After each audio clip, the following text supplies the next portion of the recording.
Hello everybody and welcome. In this video I will show you how to use ear tip fit test on your headphones SOUNDCORE P30i.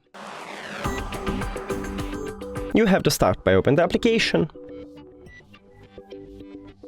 And now go to settings at the right top.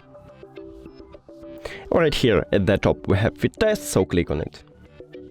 Now put your earbuds to your ears. And now don't speak, don't walk, don't remove your headphones from the ears, just wait until this test is finished. Now click earbud in position and start the test. And now we have a feedback, so click done, and if you want to make this test again, just click on it here, earbuds in position, and start the test. That's it, thank you for watching this video. If you found it helpful, please consider subscribing to the channel and leave the like on the video, it's really important to us. See you later!